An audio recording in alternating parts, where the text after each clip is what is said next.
Oh, look at this. Oh, wow. This is almost professional looking. Season 7, Season 7, Season 7, Season 7, Season 7. BetSafe.net. Brand new segment to start this episode of the BetSafe.net Rubber Boots podcast. How you doing, everybody? There's my buddy Stoff representing with the logo on his sweatshirt. There's my good pal Lester. Host sweatshirt. And there's nice. DJ Puffy Puff with his giant headphones on. I should have them like this. Yeah. So this is a little segment called Darian's Hypotheticals. Oh, nice. Yo, 1 2 1 2. Darian's hypotheticals are blowing my mind. Darian's hypotheticals, one and only time. Darian's hypotheticals are blowing my mind again. Darian's hypotheticals.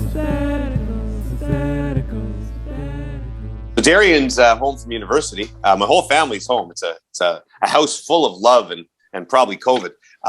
So Darian says to me the other day. Well, hold on. Like, have you seriously got Crazy checked? Because Kingston apparently is a storm. No, she got out before. They all did rapid tests. They're all okay. Oh, nice. By the way, airlifted out. And we don't like to. I like this podcast to be an escape. That was what the stated purpose from the beginning. So we don't like to talk too much about the trouble in the world. We like to give people an escape. But as we are taping this Tuesday at 1 p.m., I think you'll be listening on Thursday or the weekend. Doesn't it feel, just sports wise? I don't think the world is going to shut down. It's not March 2020, but sports wise, today has a feel of Rudy Gobert. It has a feel of things shutting down, or at least fans being banned, or by the time this airs on Thursday, or by the time people listen on the weekend, don't you have a feeling things might have run completely amok? I'll start by saying that it's really unfortunate, but I definitely feel like we are going to have to take a few steps backwards. And I don't think you're going to see no fans in stands, but I definitely think you're going to see, back down to maybe 60% capacity for some venues. I hope, and look, again, we've already, as we speak right now, a Raptors game has been canceled because the Bulls tested positive. Calgary Flames have had some issues with COVID, so they've got some games postponed, which impacts Jimmy and Puff for a Leaf game they're supposed to do this week. That's right. We did. No, they just switched us to Senators. So they switched you to Senators. Yeah, exactly. I noticed you weren't there. The night off, baby. Yeah. I saw that. Hey, I love my Sens, but after the Grey Cup stuff and with World Juniors coming, I needed a couple days to have a little family time. Okay. But today, Brad Marchand, like there's about 8 different teams that have guys placing COVID. I think it was 40 positive tests in the NFL. I just do this. This will all be old news by the time people listen to this, but I just have a feeling we have havoc ahead for us. We'll probably see some postponements. As far as the fans in the stands, I think that'll probably be closer to New Year's, depending on how things curve out and stuff. I think if this thing really peaks, they'll probably go empty stands for a bit again. Yeah, and I know that's still been happening around the world. I watched a Bundesliga game and German soccer over the weekend, and their stands are still empty. So, okay, sorry, I digress. Darian's Hypotheticals is a popular new segment on the show since Puffy's Hypotheticals has been a travesty this year. So this is Darian comes home, and first thing she says to me when she arrives home from university, first she says she scratched her friend's car and it's going to cost $2,000. But the second thing she says to me is, she says, "Okay, I got a hypotheticals for you." Okay. So Puffy, now this can apply to anyone. She used Puffy because she knows Puffy better than the two of you. But this is the way she framed it, and then we can switch it around. Okay. You guys, any of the three of you, I will pay for all of your vacations, all expenses paid for the rest of your lives. Deal. The catch is I have to come and I'm with you 24/7, sleeping between you and your spouse. Ooh. With you at all meals, at all activities. I'm with you the whole time for the rest of your life, but all of your vacations paid for. 100%. I'm 1,000%. 100%. Why wouldn't I? Spooning with Tanya. Exactly. There's going to be some MMF or MMF. Yeah, MMF. Got the numbers right. Let me ask whatever, man. The way you were driving us around that island, I'll take it. Exactly. It was You're a great good. host. You're a great host, buddy. I'm in. Yeah, listen. That's Now, fine, I but just have a hope you're question. ready for what comes at night. I just Like, think you would let's have say- a harder time than us. Yes. Well, I was that's going to good for say, you. let Lester finish first. You answer, Lester. Let's say I have to go Tuesdays. Are you coming with me for that or what? Yeah. What do you mean? You know what I mean? You, Brandy, me? No. I don't know if Brandy's into that. He's talking about number 2. 24/7. Oh, What if I have to go? Oh, bathroom. no. I'll wait outside Yes. the door for that. I'll wait out for the door. Okay, then I'm in. That's fine. And if you have one of your your funky Turk skin conditions or whatever, I'll let you alone for that. but hold on. say like I want to stay up late and you want to go to bed. Do you Yeah, I'll have just to put stay up and drink? I'll just put my head on your lap. Okay, so I can still stay out and drink. As long as you Oh, correct. I will be with you. Yeah. Yeah. Oh, perfect. Yeah, that Oh, would great. be. That's where Darian's misrepresented because everybody knows I would be crashing before you. So all of you are accepting this. Interesting, because I think I'm a likable guy, but you would get sick of my ass. No, you get sick of us before you begin. Like as my daughter was saying to me this morning, like you sing all the time. I sing all the time, and I don't have Lester's gorgeous voice. I do that too. It would get annoying. Is this Darian's way of saying to you, Dad, I don't think I can handle being with you 24/7? I've had enough think of these so. family vacations. I think so. I love you guys. I'm going to say this. It's Christmas time. And I want to say, I don't think I've ever said it on the podcast. I love you. I love you, Lester. I love you. I love you, Puffy. Stop. I love you. I do not want you on any of my vacations, even if you pay for them. Really? I don't even know if I do one. One vacation where you had to be with me 24/7. I don't think I could do one. Maybe It was a like two- a a really two- good one. 2-nighter at Niagara on the Lake. That's all I'm going to give you. How about like long tour? Australia for 6 months? Like where we backpack Through the like outback. we're Through the college outback. kids. Yes, I like that. Be amazing. Well, I should change that. Definitely. If it was just me, then I would accept all of you on that condition. But with Brooksy around, I don't trust her with Stoff or Lester. I've seen what's true. going on there. I actually noticed it too. I'm glad we can talk about this openly. I thought it was time we bring it up in a public setting. And Puffy would just And now our next guest, Jeremy Roenick.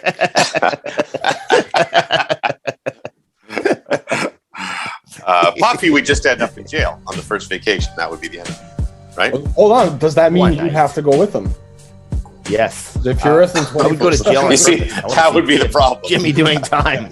That would be in a a problem. Mexican prison. Let's get the week that was. Let's discuss the week that was with James Duthie and the Rubber Boots Podcast crew.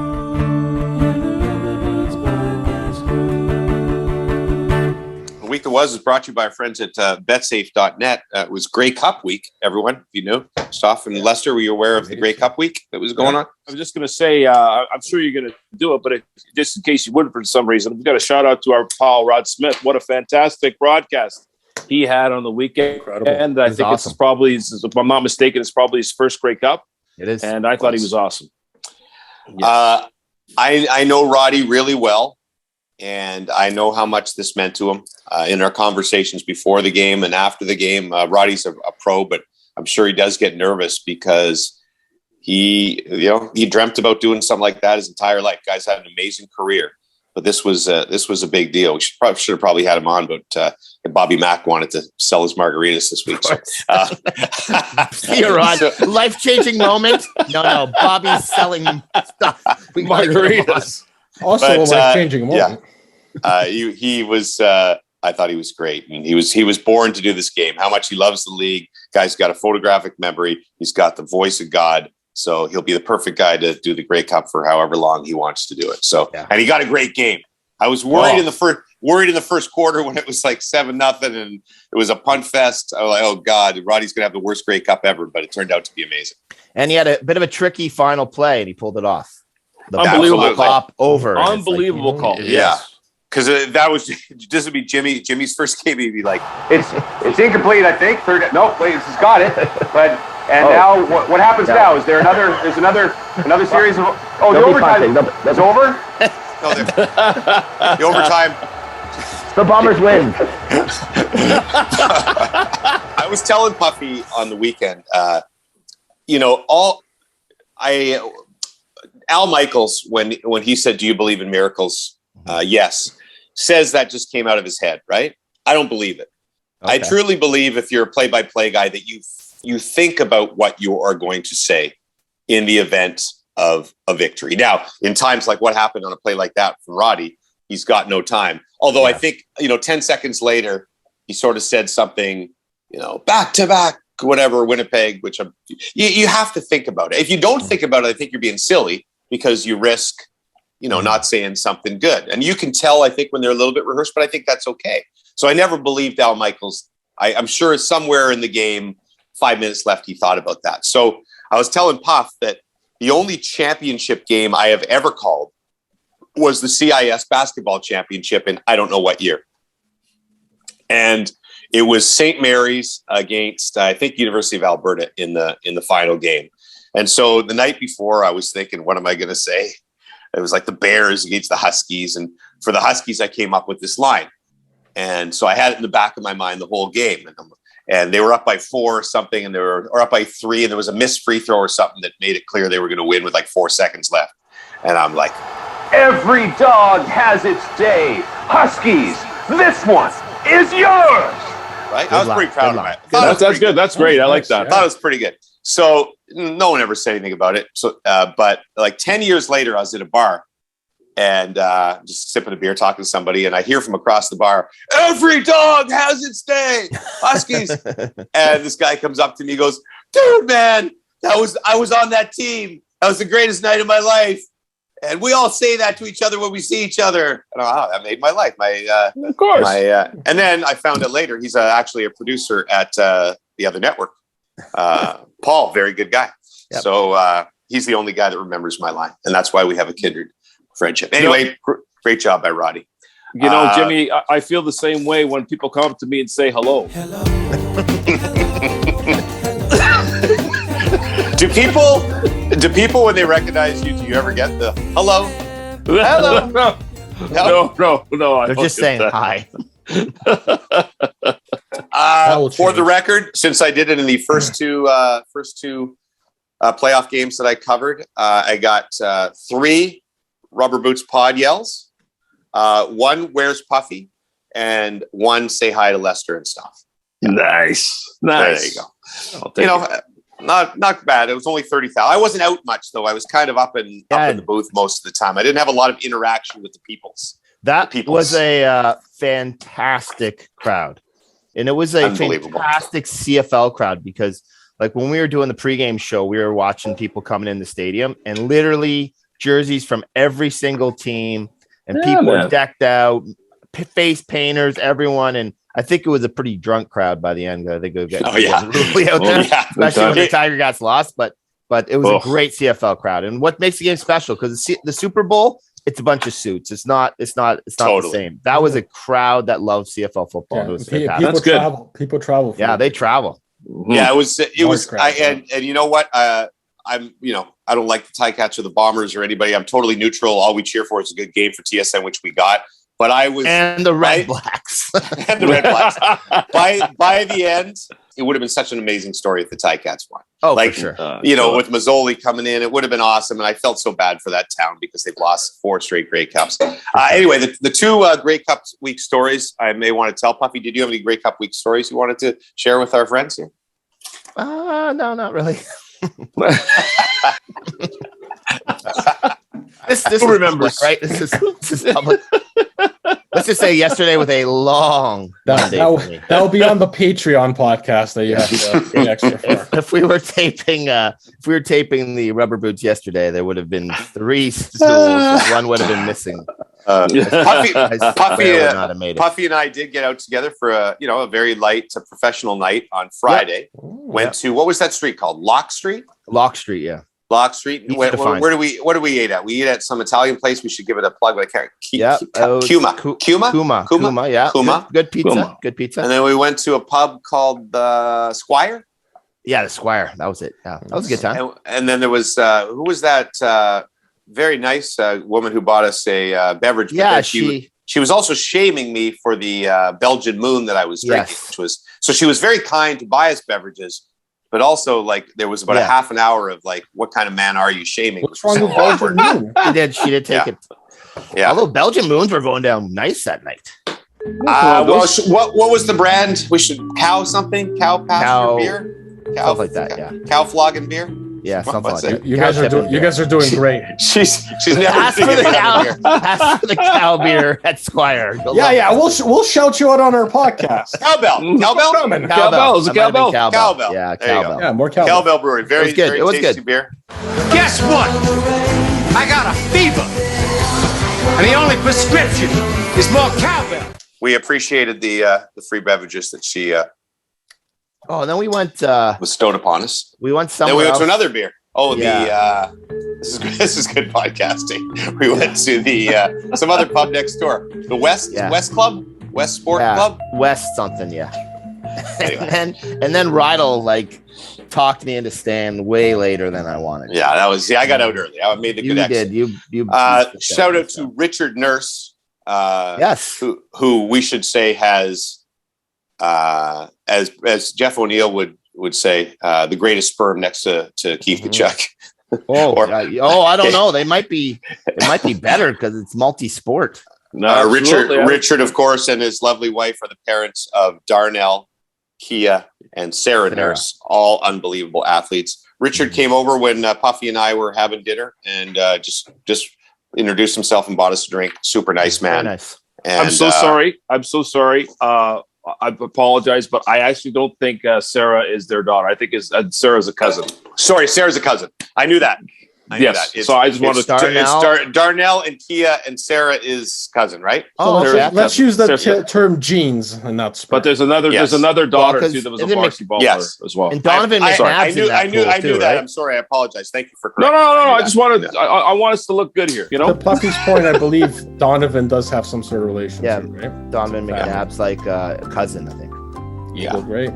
Right. Wow, look at that. Donovan McNabb is Richard's brother, I believe. Maybe because I think it's Darnell Nurse. Really? I think wasn't Donovan McNabb Darnell's uncle? Yeah, he was. Maybe he was. This is once again us not knowing the nurses very well. Can you Google the nurses while we're talking? Is there anything you remember from that night? Yeah, it's a little murky.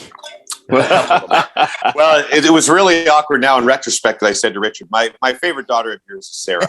She's just Sarah's the special one. And he gave me a funny look, but then he went with it. Sorry. Darnell Nurse is McNabb's nephew.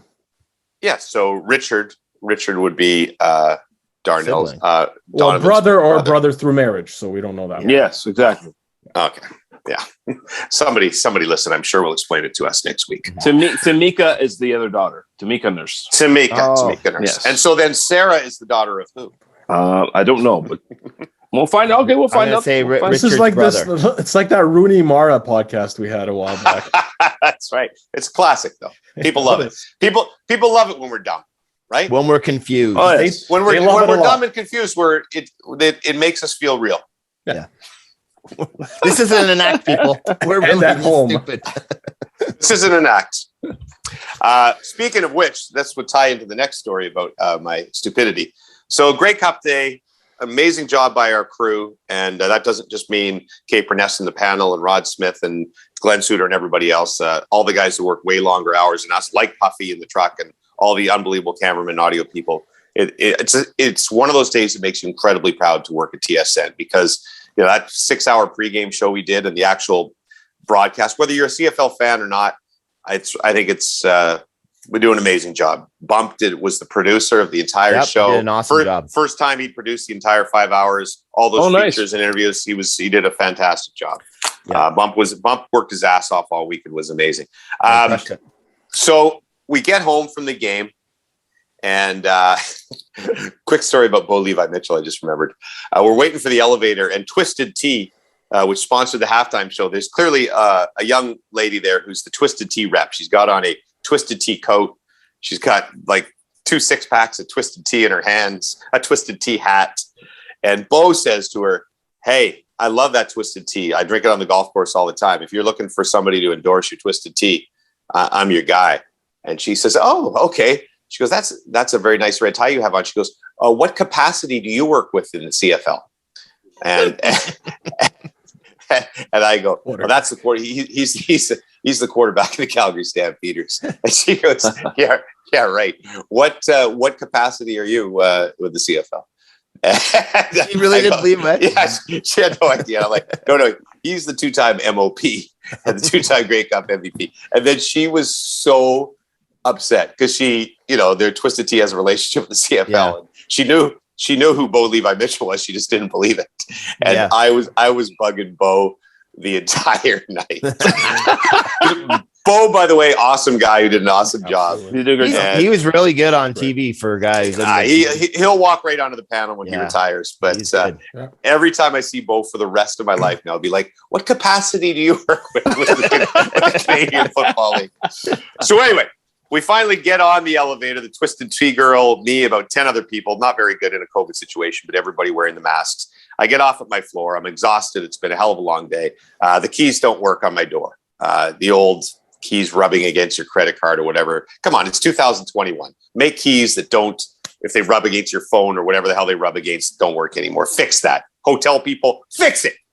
So Jimmy doesn't want to mess with the busy hotel. So he decides I'm going to take the stairs down. I'm on the 7th floor. Take the stairs down to get my new key. So I take the stairs down, and somewhere along the way, like on the 2nd floor, I saw a sign that said like Sheraton lobby this way, but maybe it was on the 2nd floor. So I kept going down. I was in a hurry.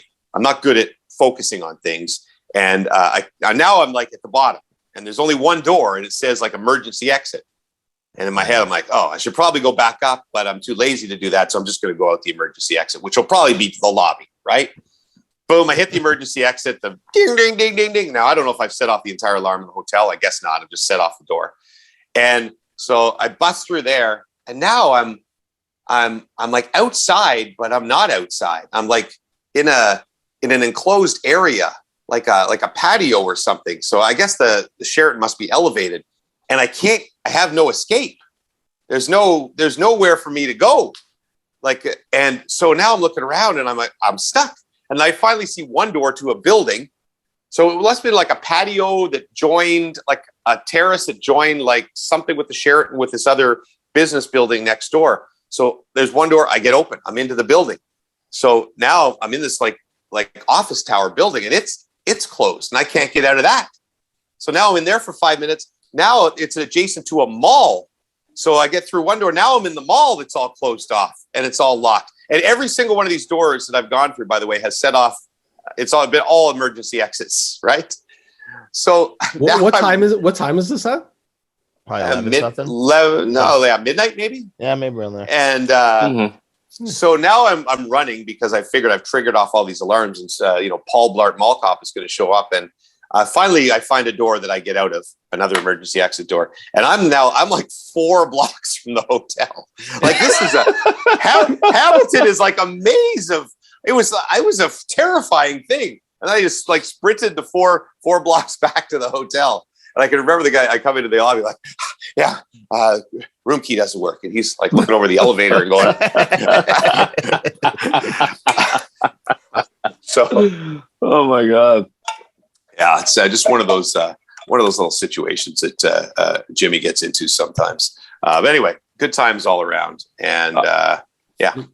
I think it's important that we point out that this podcast actually, in talking about the extra point for in the CFL, possibly. Well, I think it's very important to point out. I think that the game actually should have come down to that. Did come down to that 1 point, really, because that was I hate to put it. I hate that a guy's going to live with that for his life. And I guess Steinhauer said he had a choice.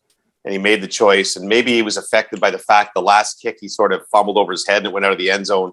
Maybe he forgot the rule, but that was a bad move. Only because it was a line drivey kind of kick.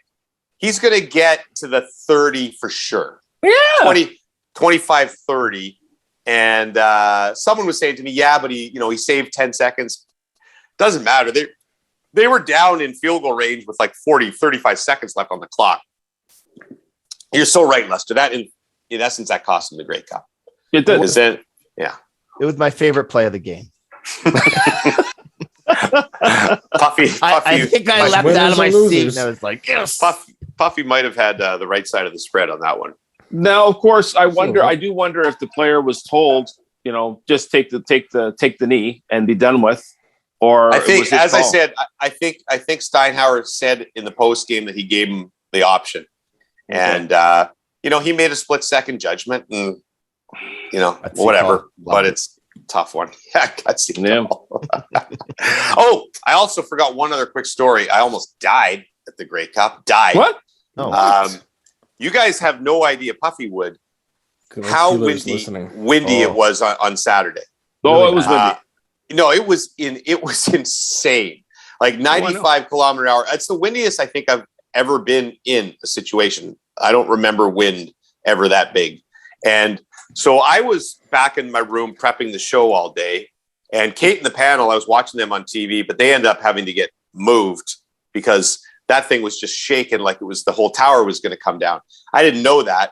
We had to come over. We were supposed to come over for a team photo. And I was, I needed a break. I'd been in my room all day. So I said, I'll come over to the team for the team photo. And so I get to the stadium and I come into the stadium and nobody's around. I really don't know where anybody is, but I thought I'd just walk around the field for a second. And I'm walking around the field and like everything's shaking and people scrambling around. I'm going, holy crap. And then some guy yells, look out. This big ass sign for one of the sponsors busted off the wall of the stadium and was like, I'm not talking like a little where's Puffy sign. I'm talking about that was pretty big. Like 100-pound sign. And look, it landed 20 yards away. It wasn't really close to me, but the ferocity with which it hit the ground, that would have been a huge break for Glenn Sheeler. The thing is, though, like he probably loosened it. Who was the sponsor? Who's to say? It might have been a Twisted Tea sign. I don't really remember because that hurt. That's bold. Then I ran. Work. I was in the truck when that was happening, and I honestly did think for a second, like if this, it felt like the truck was going to get like thrown and like I was going to die in there. But they would have stopped. They would have had to stop the game if that was Grey Cup Sunday. That was not a playable. That was a dangerous situation for. It was insanity. Would have been fun. But Jimmy, I would like if they said like someone was crushed by the sign out in the field. I would never have thought it was you. That would have been a shocker because everybody would have thought I'd been back in the hotel and was like, "Oh man, it's been crushed by a sign. Yeah. Who is it? Oh, it's Jimmy." Like, oh God. Call Sheeler. My name's Glenn Sheeler. Welcome to the 108th Grey Cup. And then poor Shields is a good buddy of mine and a great guy. Shields would have had to like feign the disappointment and be like, "Oh my God, his family." No, he's already and Hugo. He's already shown me. I'll be there in an hour and a half. He showed me the obit script he has written. It's beautiful, actually. It's fantastic. We love Shields. He's the best. Shields is filling in for Jay Onright, doing the usual impeccable job that he does.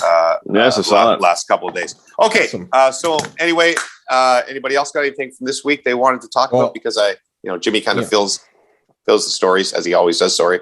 Well, Jimmy, you've been telling us stories about your travel adventures during the playoffs for the CFL. I was wondering if there was, as you can see here, any other adventures you may have encountered.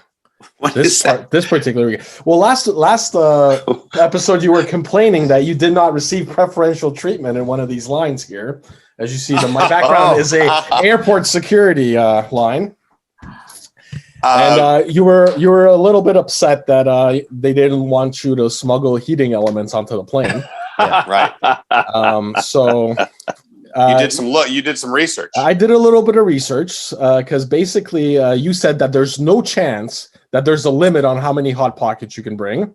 Right. A statement that is very much inaccurate, as the Government of Canada website clearly states, hand warmers, carbon-based or air activators, certain powders and granule materials in your carry-on are limited to the total quantity of 350 milliliters or less, roughly the size of a pop can.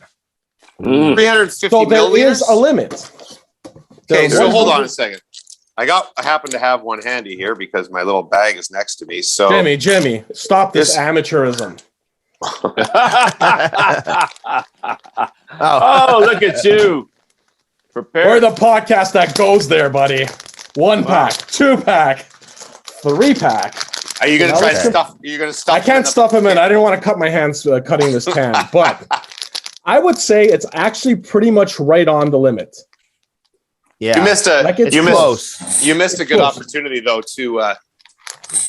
If you were really prepared for the podcast after Tuesday, then you would have said, "How many can fit in this lovely Bobby margarita?" Well, to be fair, I decided to use a product that featured me in its advertising. That's true. Good point by you.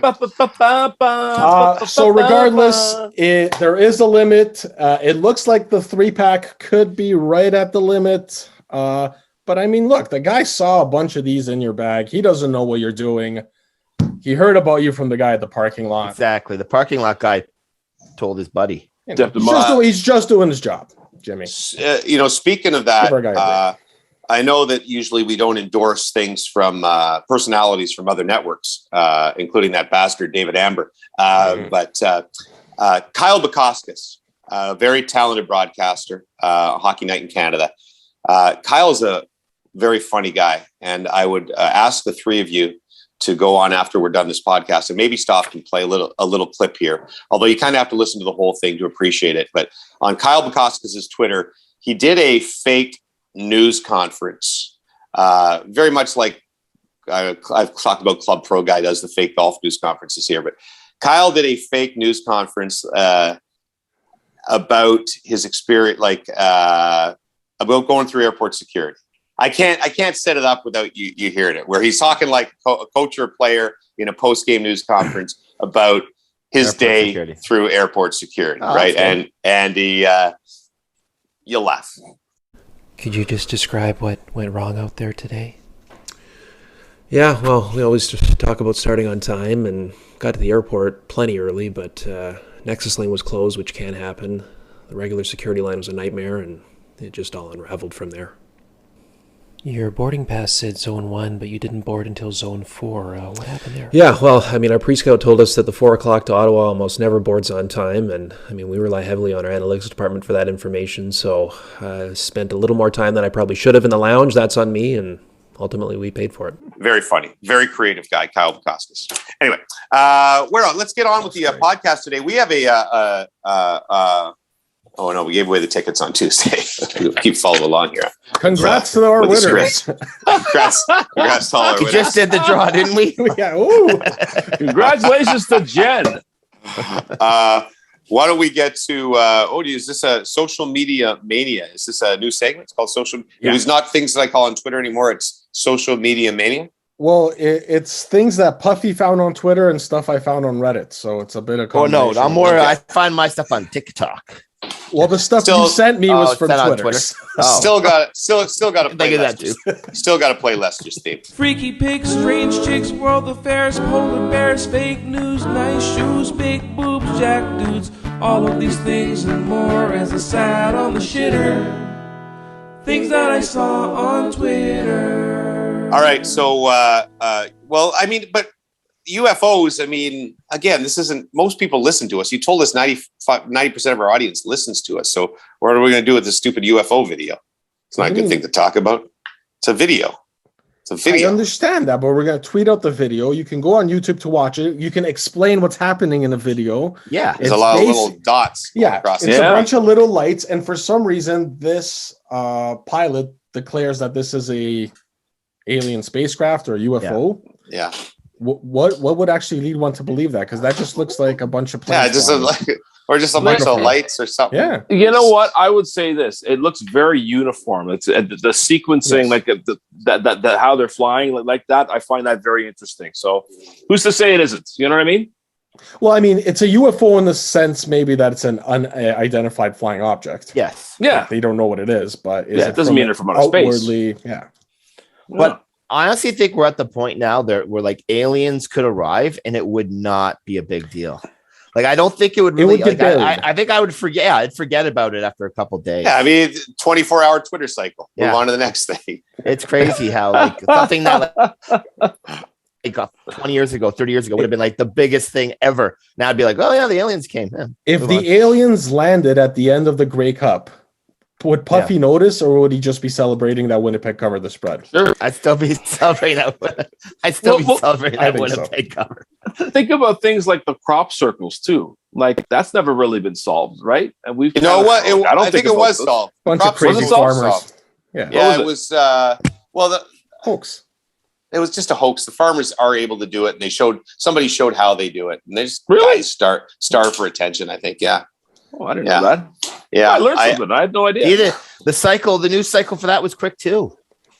Yeah, even though you can't find out about hoaxes if you're not paying attention. Hey, do you guys? You know, I think a lot of these UFOs are like reflections off of something else, off of another plane or something. Did you know this? And more on. We're really stupid because I'm sure a lot of our listeners did know this, but I did not. When you're out, like let's say you're playing golf, you're outside on a nice sunny day like today, and you see the moon over in the sky. Mm-hmm. That's not the moon. That's the reflection of the moon off the sun. So that the moon is on the other side of the world.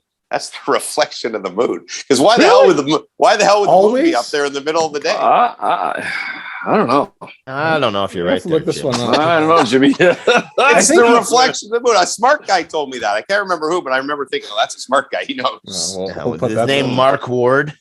No, it was like a smart golfer buddy of mine, and he said, "Oh yeah, no, that's not the moon. That's the reflection of the moon. It's the reflection of the moon off the moon." You know what he said? Like literally 30 seconds before that. Hey guys, watch what I'll convince Jimmy. Yeah, he'll believe it. Hey, Jimmy. Gullible Jim, simple Jim, gullible Jim. Simple Jim. Here it says that it's visible during the day when you are near a new moon and it is positioned too close to the sun. So I don't know. Oh, so the moon is built? They're saying it's a real moon? Yeah. That's what one article by sciencefocus.com says. Oh. Well, more believable than Jimmy's source. Well, this guy made sense to me. It said like the moon was actually on the complete opposite side, but it reflected off the sun and then showed up like the bat signal in the sky. It's known as a hunter's moon, apparently. Nice. Nope. I don't buy it. Somehow next week we're gonna have an answer, and I'm either gonna look. You guys are gonna look extra dumb, or I'm gonna look really dumb. Okay, what else do we got in there? Stuff. Oh, we have all kinds of goodies. Puffy going to Finland. Yeah. Oh, well, let's talk about Finland. What the hell's going on over there?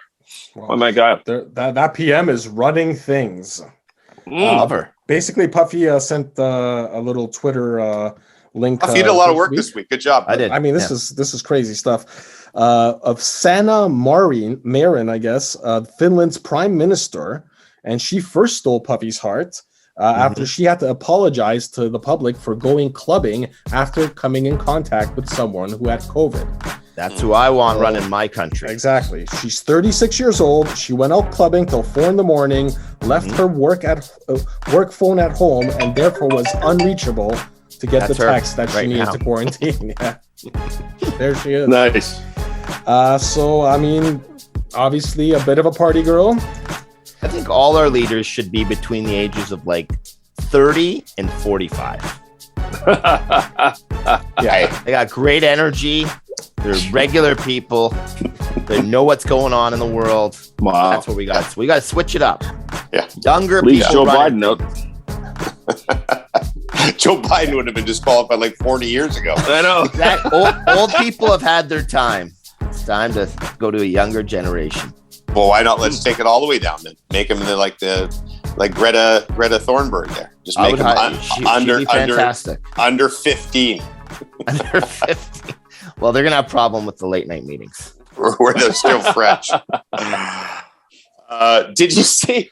I saw something on the Twitter. Maybe you could play this stuff if you could find it. But I'm just giving you more homework. It was from Jeopardy, and the question was, the answer was, the age of this is 12 among females and 14 among men. And the guy goes, consent. Oh my God. That can't be. In life for 400, please. In common law, the age of this, signaling adulthood, is presumed to be 14 in boys and 12 in girls. Tom, what is the age of consent? Okay, that's like SNL. That's like wow. No, it was right off of Jeopardy. It happened. If the feds didn't storm the set at that moment and just take him down, that's a history. That's a history search right there. Oh, that's fantastic. Lord. What is? By the way, I don't know what the answer is. They didn't play that on the clip. What would be the answer? 14 for puberty, age of maturity. Puberty, probably puberty. Puberty. I was going to say puberty. Yeah, I mean, I always thought puberty was 13, but then maybe in this world that we live in right now, they split it up between men and girls and boys. So I was a little late. I was a little late on that one too. Split up. 27. Staying on our Finnish prime minister. I was a little light down below till I was like 17. You shave already?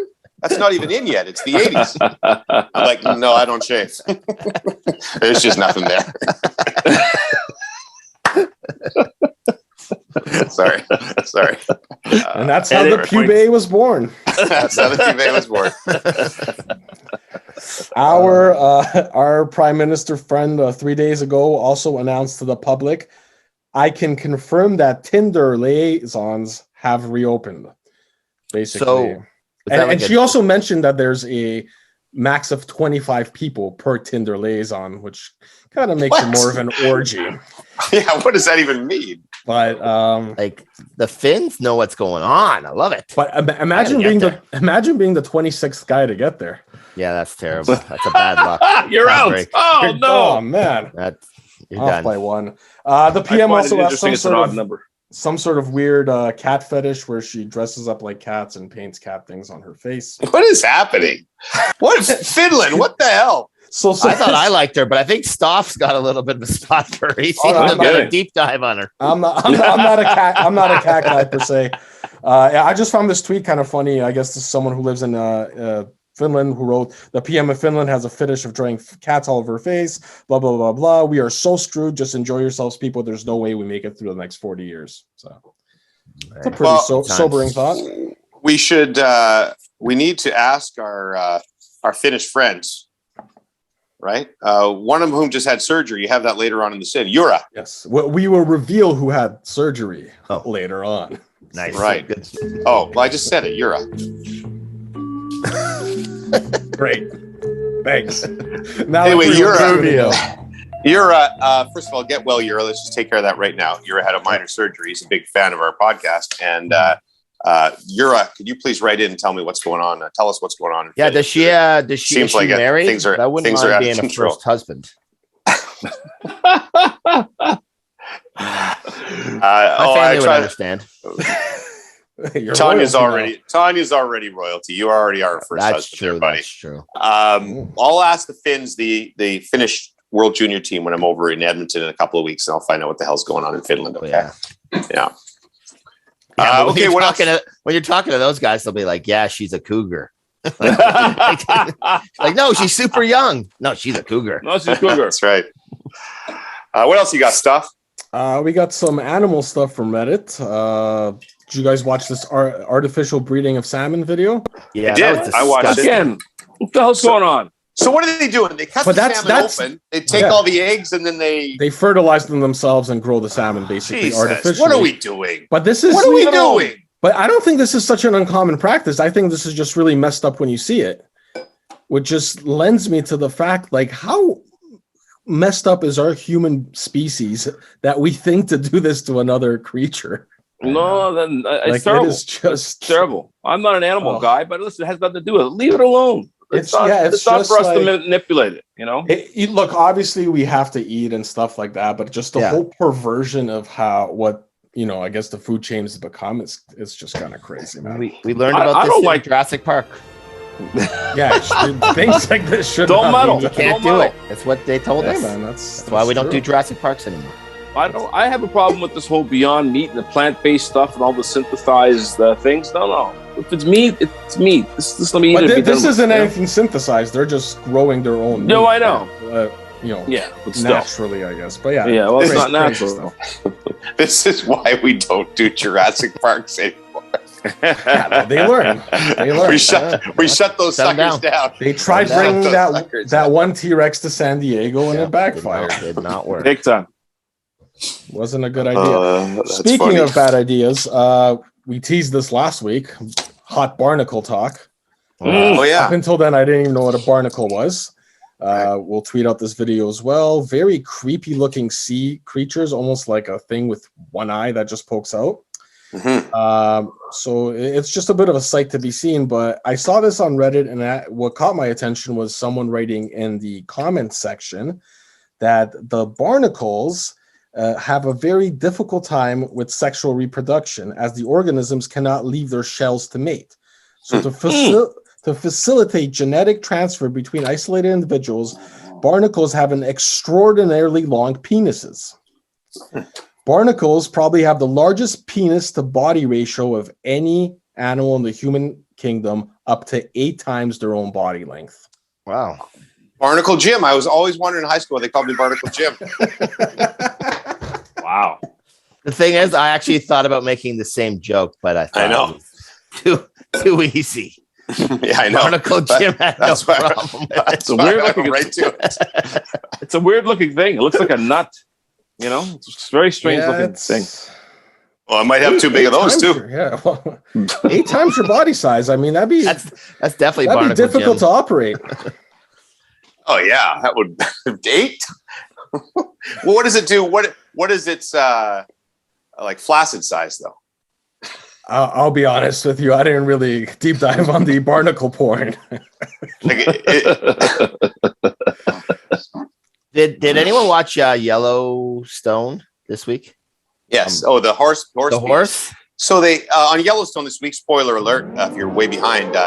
Spoiler alert!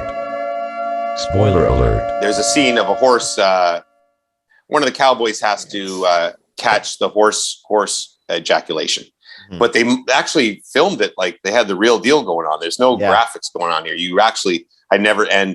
First time I had seen it. Brooksy and I both had never seen an erect horse before. We were shocked.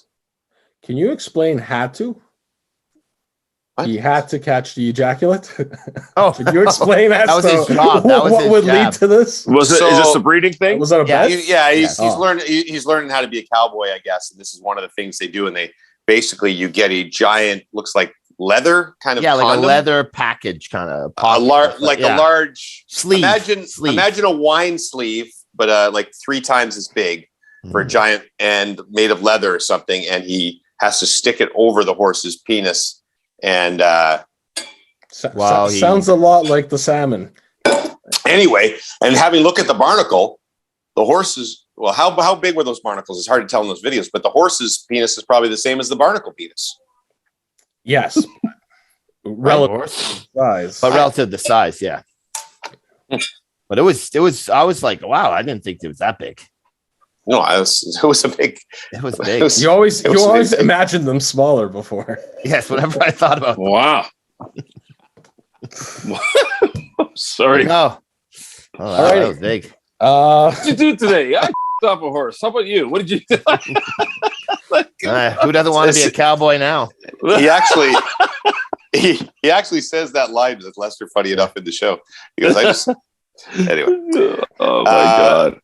It's interesting stuff. You got a good potpourri of stuff this week. I think we've learned a lot so far. Yeah, we've learned so much. We got a hot take from the cartoon world here. This pins the Simpsons versus Family Guy a little bit. Oh, yes. Saw someone tweet this out.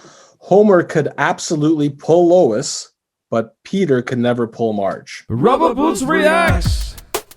I agree with that one. Because Peter's actually not a nice guy. Like he's kind of a rude fat buffoon. Where Homer actually is an idiot, but he's actually There's a some sweet decency. guy. Yeah. Yeah. But Lois is quite bright, isn't she? Would she fall for, Homer's kind of a buffoon? Yeah, maybe, but I think she'd find his gentle sweetheart attractive. Peter. Interesting. Peter. That was pretty good. That show, by the way, I don't watch The Simpsons or Family Guy anymore. Mm-hmm. But the first time I saw Family Guy, Rock changed my world. And the whole story with Family Guy, they aired like 3 or 4, maybe 6 episodes on Fox way back when. Nobody watched it. It got canceled. And I was like, It was canceled before anybody knew it. And I was telling all my buddies about it and said, this was the greatest show ever. I don't know how it got canceled. And then I guess there was a lot of people like me and they resurrected it. And then whatever, it had a 20-year career. But the early Family Guy's a damn funny show. Edit point. All right. So Homer, Peter, who knows? Who cares? Let's move on to the What a mailbag. discussion. What a discussion. Rubber Boots Podcast. Listener mail. Thank you for listening. A lot of listener mail this week. This first one is from SQ Spoon, and he says, I didn't know Lester delivered for UPS. So we'll play that clip here. Delivery drivers, help yourselves. Thank you much. Got some trail mix with some Nature Valley in a parade. Thank you. It does. That does sound like Lester. Yeah, it does. So I think when Lester was late last week and he took the previous week off, he's just making a couple extra bucks running for Love it. Sure. Yeah, that's what I'm doing. Hey, that's a talented driver out there. I like it. Meanwhile, Lester also mentioned this tweet from Marcus Way, who took a picture of Jimmy on the Jumbotron in Hamilton at the Grey Cup and wrote, "It's Lester's co-host." That's good. Very well done. Very well That's done. always the weird part of Grey Cup. There's so at the 6 o'clock hour when the big show starts, I do like about a 30-second intro before we get to the band and all that stuff. And you're on you're what they call live to the house, right, Lester? Yes, sir. Yeah, it's weird because you're just talking on TV all day where nobody's listening to you. You're just talking to a stupid camera, and then all of a sudden you can sense my giant ass head is on the screen behind me, and you can hear your voice booming to the stadium, and it's a little disconcerting, but because I'm thinking in my head, you're trying to introduce the game, and you're thinking, I wonder what those people are thinking about my giant head. They're probably thinking, that guy's got a giant head. Barnacle Jim over there's got a hell of a head. That's what Barnacle. That was the buzz I heard throughout the stadium. All right. Eddie Bartlett tweeted in, what a great finish, great game. Not enough Stoffington post on post game though. I agree with that. It was not on post game at all, so definitely not enough. We mentioned Yura. He tweeted in, he had a small operation. He's watching snooker, and he's wondering if the walker in his room is Mr. Chan's. So nice. They can get another shot at Mr. Chan. Hashtag suck it, Mr. Chan, he writes. Oh, wow. Wow, that's strong. Jeff Brynarski writes, asked Santa for some Rubber Boots Pod merchandise. Hashtag Christmas. Hashtag Murder Island. So that was something we promised at the end of last season, didn't we not? It may have been. I actually reached a deal with a manufacturer. That guy's probably waiting for my call back right now. I'm sure it still stands. Last week when Jimmy went missing from the pod for a little bit, that picture of him Masai popped up. So people are suggesting what you should replace that picture with. Our friend Eric sent in a picture of him with you, Jimmy. He sent in this picture behind me right here. All right. So that is what Eric would Look like at Dregs. What is Drager doing? Dregs looks like he's walked into the picture by accident. He's like, what the hell is going on here, gentlemen? Yeah, he realized the picture was taken a little too late, I guess. Where would that picture have been taken? I don't know. Rashad just looks like one of them Wall Street douchebags that just made $4 million on a stock deal. Actually, I do too. You're smiling. You're smiling. That's got to be. Well, we'll have to ask. Eric. It looks like it could be a Stanley Cup final of some degree. I'm trying to think where else Rashad is. It's obviously pre-COVID. Maybe a World Juniors. Maybe a draft. I don't know. Yeah. I look like I'm having fun though. There's a chance I could have taken that picture. There is a chance Puffy took that photo right there. I don't know. Everyone's pretty centered. I don't know. That's true. I guess there you go. Alrighty, Greg Lockhart responded to our accent talk. He said, "I'm a supervisor of our old band from Ireland. I pick up his accent every day." So there you go. Nice.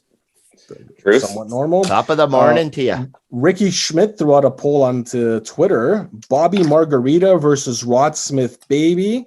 Ooh, that's the tough poll one. Finished in a 50-50 tie. As it should. As it should.